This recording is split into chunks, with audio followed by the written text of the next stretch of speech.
Bienvenidos, soy Óscar Valladares y esto es Informe Extra. El presidente de Estados Unidos, Donald Trump, exige el desmantelamiento total del programa nuclear de la República Islámica de Irán. Vamos con el informe.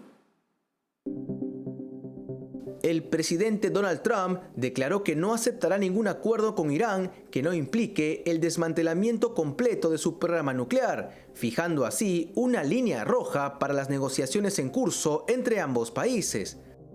Desmantelamiento total, eso es lo único que aceptaría, dijo Trump en una entrevista emitida por Meet the Press.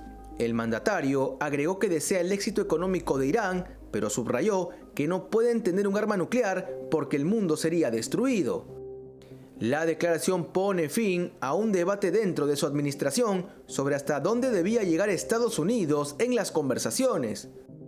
El secretario de Estado, Marco Rubio, señaló que podría haber un camino hacia un programa civil pacífico si Teherán coopera, pero Trump dejó claro que no habrá concesiones nucleares mientras Irán mantenga actividades que puedan acercarlo a una bomba. Teherán, que reiteró públicamente su rechazo a un desmantelamiento total, participará en una cuarta ronda de conversaciones esta semana. El endurecimiento de la posición estadounidense refleja sin dudas la preocupación por la posibilidad de que un país que financia el terrorismo internacional y con una posición antioccidental pueda llegar a tener armas nucleares. Las próximas reuniones serán decisivas para saber si la vía diplomática sigue abierta o se acerca el escenario de una confrontación directa. Bueno, como hemos podido ver en el informe, el presidente de Estados Unidos, Donald Trump, tiene una posición bastante firme con respecto al programa nuclear de Irán. Su posición es clara, está en contra de que continúen avanzando en este programa nuclear, por lo menos en el aspecto militar que podría conllevar. Él señala que si bien desea el progreso económico de Irán, está en contra de que continúen con su programa nuclear, debido a que, de acuerdo con una entrevista, en sus palabras, no pueden tener un arma nuclear porque el mundo sería destruido. Quizás un poco exagerado, pero lo que sí es cierto es que un Irán con poder nuclear representaría un peligro, por lo menos para la región, que se vería sumamente desestabilizada.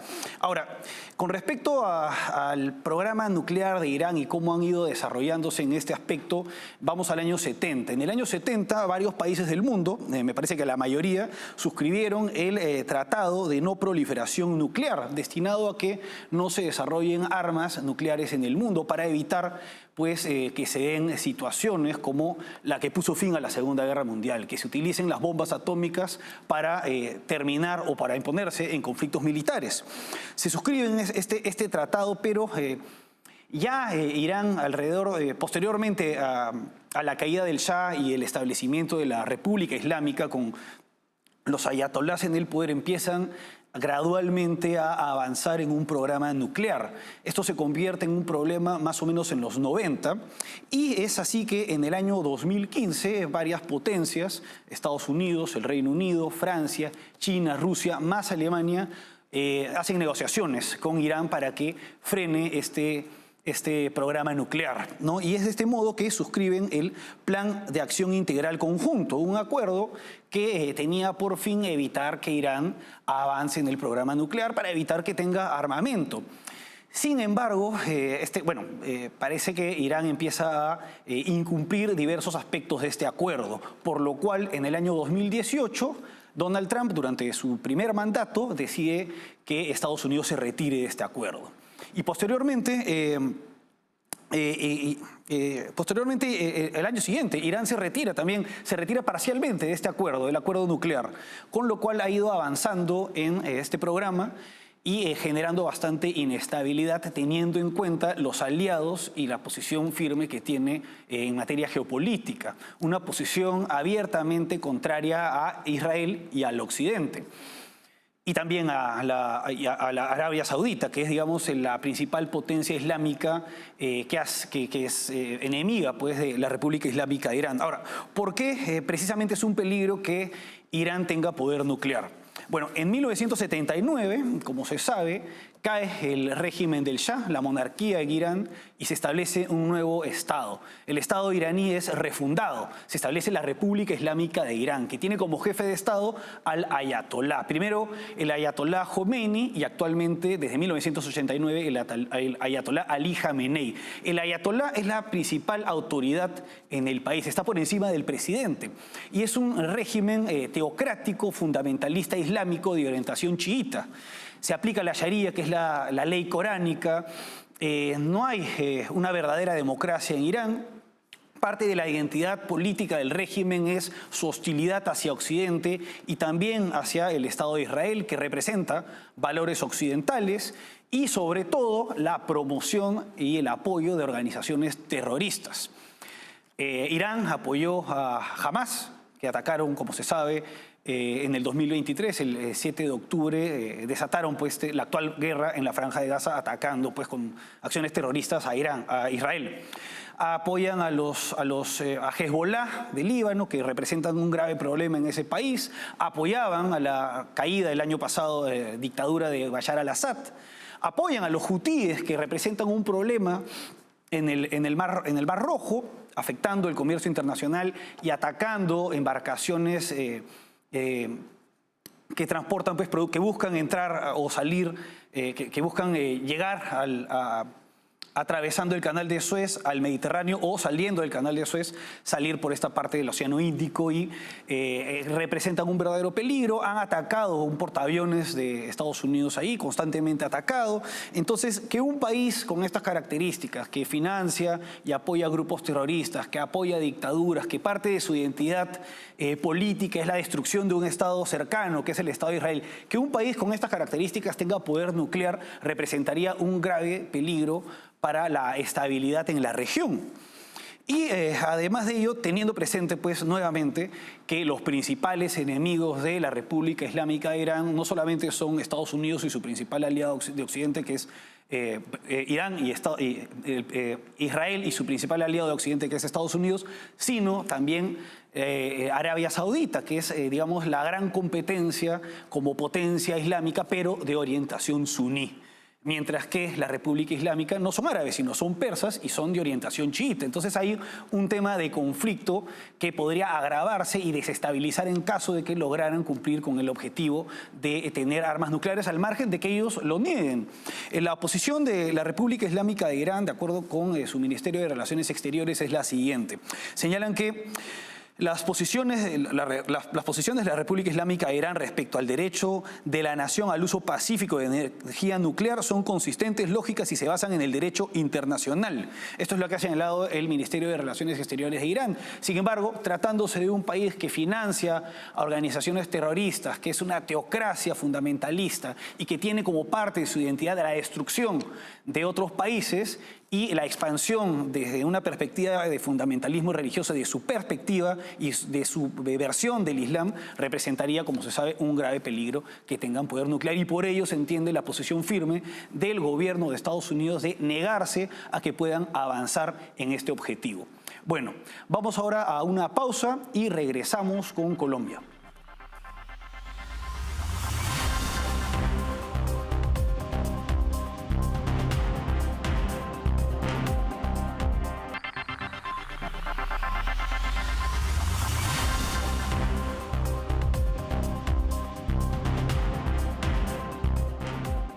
Seguimos en Informe Extra. El presidente de Colombia, Gustavo Petro, ha profundizado su discurso populista, demagógico y confrontacional al llamar a la calle para presionar al Congreso a fin de que éste apruebe una controvertida reforma laboral que no haría más que perjudicar a los colombianos a la vez que lo beneficia políticamente a él.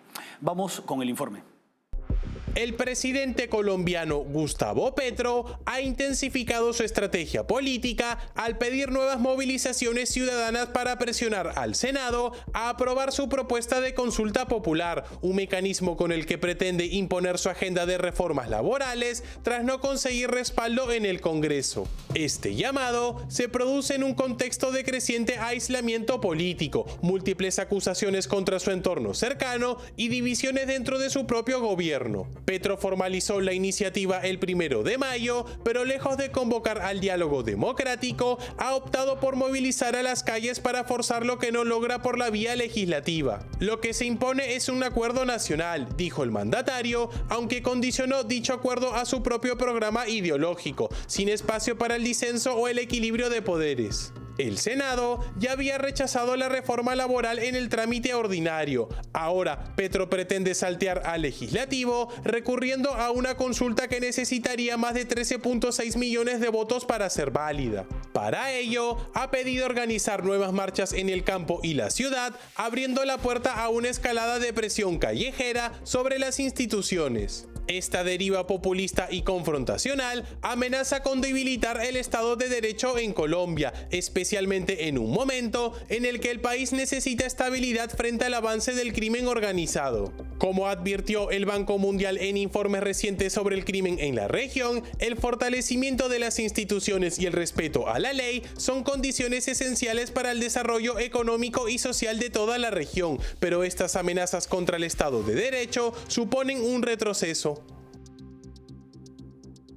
Bueno, mediante el llamado a una consulta popular, el presidente de Colombia, Gustavo Petro, busca lograr lo que no puede a través de mecanismos normales del Parlamento, a través de los votos necesarios para poder implementar esta reforma. Una reforma que, de acuerdo con varios analistas y especialistas, no haría más que perjudicar a los trabajadores en Colombia, no haría más que encarecer el mercado formal, con lo cual fomentaría el mercado, el trabajo irregular, ¿no?, en negro, y además generaría despidos.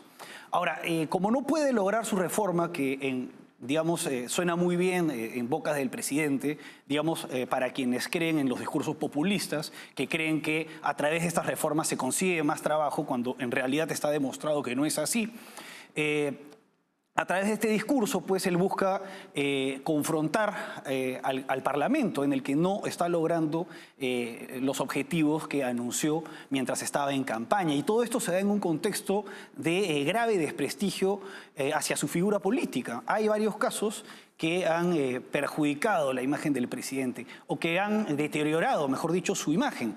En primer lugar, a lo largo de este gobierno ha trascendido, pues, que hay acusaciones con respecto al financiamiento irregular de su campaña presidencial. Se dice que recibió dinero del narcotráfico. Incluso en un momento, uno de sus hijos, su hijo, declaró haber recibido dinero del narcotráfico para la campaña de su padre. Este es solamente un aspecto. Hay otros. Por otra parte, está la designación de personas sumamente cuestionadas en su gobierno, como la ministra de Relaciones Exteriores, Laura Sarabia, y el ministro del Interior, Armando Benedetti. Personas sumamente cuestionadas, con respecto a las cuales hay audios que sabrían cosas que explicarían su lugar en el gobierno de Gustavo Petro, en vez de personas, más en la línea ideológica de quienes lo han apoyado desde el comienzo, y personas mucho más preparadas para los cargos que están ejerciendo actualmente. Está el tema de este Consejo de Ministros escandaloso, precisamente por la designación de estas dos personas, en vivo y en directo, ante todo el mundo, no solamente ante Colombia. Se presenció, pues, las diferencias irreconciliables entre los distintos miembros de su gabinete, y además llevó a la salida de varios ministros. Evidenciaba, pues, una falta de control ante sus ministros, y además la incapacidad de poder conformar un gobierno serio, ¿no? Por otra parte, está el caso más reciente del ex canciller Álvaro Leiva, quien abiertamente, a través de una carta publicada en su cuenta de X, ha acusado al presidente Gustavo Petro de tener problemas de drogas, ¿no? Una acusación sumamente grave, sobre la cual ya había sospechas, pero que lo señale abiertamente a través de una carta pública el ex ministro de Relaciones Exteriores es sumamente grave. Aparte, da detalles, señala que Petro se perdió durante varias horas en un viaje diplomático a París. Entonces, es bastante cuestionable, y a todo esto se suman sus constantes tweets, sus posiciones, declaraciones sumamente poco serias, como escuchabas en boca de un mandatario, como decir que el whisky es tan malo como la cocaína, entre otras cuestiones. Y todo esto se da en un contexto en el que además aumenta la inseguridad en Colombia. Gustavo Petro ha tratado de llegar a acuerdos de paz con los grupos subversivos, las disidencias de las FARC y también con el ELN, el Ejército de Liberación Nacional, otra guerrilla subversiva de orientación marxista y vinculada al narcotráfico. No han logrado llegar a ningún acuerdo hasta ahora. La violencia se incrementa, su gobierno tiene evidentemente una incapacidad total para resolver esta situación. Hay una crisis humanitaria en zonas como el Catatumbo, muchos muertos, muchos desplazados, y el presidente lo que hace, en vez de tratar de concentrarse en resolver los problemas internos de su gobierno y el gran problema de la seguridad en su país, lo que hace es buscar promover una reforma laboral que sería perjudicial y con la cual distrae a la población. Pero no solamente eso, además lo que está tratando de hacer, y esto es lo más preocupante, es a través de mecanismos de democracia directa, como es la consulta popular, él, como otros mandatarios del socialismo del siglo XXI, está buscando que la democracia directa y sus elementos terminen desbordando a la democracia representativa. Ellos no creen en la democracia como tal, en la democracia representativa.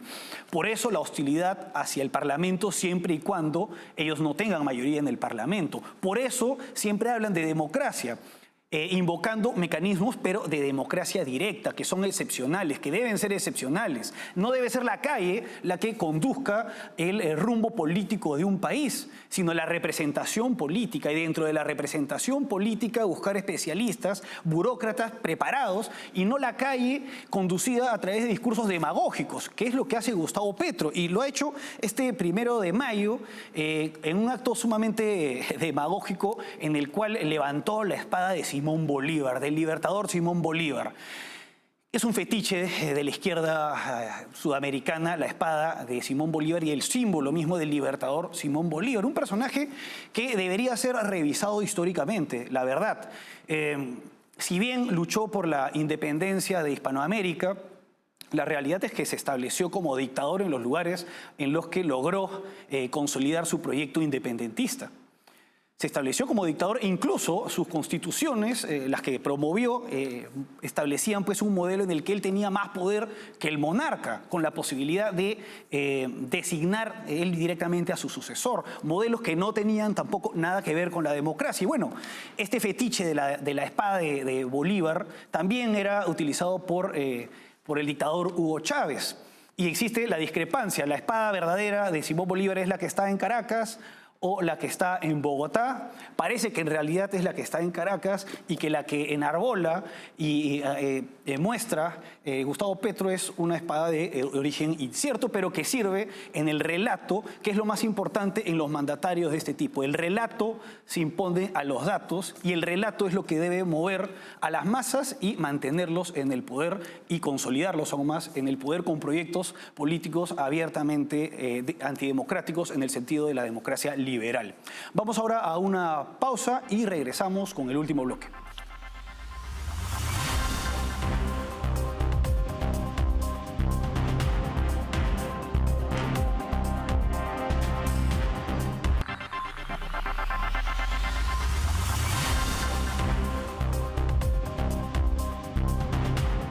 Seguimos en Informe Extra. En el Perú se ha dado un hecho sumamente grave, preocupante y dramático, que es la masacre de unos 13 mineros en la provincia de Patás, en el departamento de La Libertad. Vamos con el informe. Los 13 trabajadores de la mina de oro Poderosa, secuestrados la semana pasada en la provincia de Patás, La Libertad, al norte del Perú, fueron hallados muertos este domingo con signos de ejecución, según confirmaron autoridades y medios locales. Los cuerpos presentaban disparos en la cabeza y el cuello y fueron encontrados maniatados dentro de un socavón, en una zona controlada por redes de minería ilegal y crimen organizado. El hallazgo, en una región declarada en emergencia por violencia vinculada a la minería ilegal, revela una tragedia que va más allá del Perú.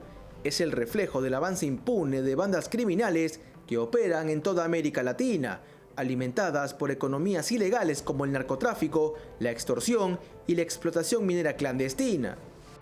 Como advirtió el Banco Mundial en un informe reciente, la expansión del crimen organizado representa una amenaza directa al desarrollo económico de la región.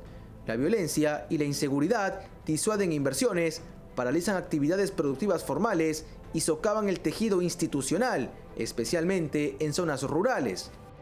La masacre de Patás, donde las víctimas eran trabajadores de seguridad minera, subraya la exposición frente a estructuras criminales cada vez más violentas y sofisticadas. Se trata de un desafío regional que requiere respuestas conjuntas entre gobiernos, organismos multilaterales y el sector privado. Bueno, Patás es una provincia ubicada en el Departamento de la Libertad. El Departamento de la Libertad tiene la particularidad de ser el único departamento del Perú que tiene costa, sierra y selva. Y la región de Patás, la provincia de Patás, se encuentra en una zona montañosa y boscosa. La principal mina ubicada en Patás es la minera Poderosa. Una mina que se dedica a la extracción del oro y que la extracción del material aurífero no es realizado a través de tajo abierto, sino a través de diversos socavones que se encuentran en varios puntos de la concesión. Una concesión sumamente grande, en la cual hay distancia de horas entre campamento y campamento de Poderosa. Y bueno, al parecer estos trabajadores no eran de la planilla de la minera Poderosa, sino eran particulares que habían suscrito contratos de explotación con la minera. Esta es una figura que se da en muchas partes del Perú con mineras más grandes. Hay zonas de la concesión con vetas más pequeñas que la minera no está interesada en explotar y suscribe con particulares contratos de explotación a fin de que estos retiren el oro y se lo entreguen a la minera a cambio de un dinero. Esto podría ser el caso de estos mineros. Y el punto es que Patás es una zona sumamente agreste en la que existen problemas de violencia desde hace bastante tiempo, problemas sociales, y todo esto se ha venido agravando con el aumento de la criminalidad en la región a raíz de la entrada de organizaciones criminales, digamos, más organizadas en la zona. Siempre hubo problemas, siempre hubo robo de material aurífero, hubo problemas como tenencia ilegal de explosivos, problemas sociales, ¿no? Pero ahora esto se viene agravando con la entrada de mafias más organizadas. No es la primera vez que se da una masacre de este tipo en el Perú, y particularmente en la provincia de Patás, y particularmente en contra de trabajadores de Poderosa. Si uno busca en las noticias, si uno pone en Google Poderosa, masacre, trabajadores, encontrará que no es la primera vez que se da una matanza de este tipo. El punto es que en este caso hay imágenes sumamente dramáticas del momento en el que estos trabajadores son maniatados, amenazados, y posteriormente se les encuentra ejecutados, lo cual lleva, en el caso del Perú, al recuerdo de situaciones como las que se vieron a inicios de los años 80, cuando el terrorismo empezaba en zonas alejadas del departamento de Ayacucho. La violencia de este tipo recuerda pues los momentos en los que el Perú entraba en un periodo sumamente dramático como fue el periodo del terrorismo. Ahora, la naturaleza de la violencia y los objetivos de la violencia en este caso son diferentes. No tienen un objetivo político ideológico, sino un objetivo más correspondiente a organizaciones criminales, a aterrorizar a quienes no se sometan pues a la voluntad de estas mafias. Bueno, este problema regional podría expandirse por otras zonas porque hay que tener presente que el Perú es un país minero, por lo cual esto podría replicarse en otras zonas. Bueno, eso fue todo por hoy. Hasta aquí Informe Extra. Gracias por acompañarnos.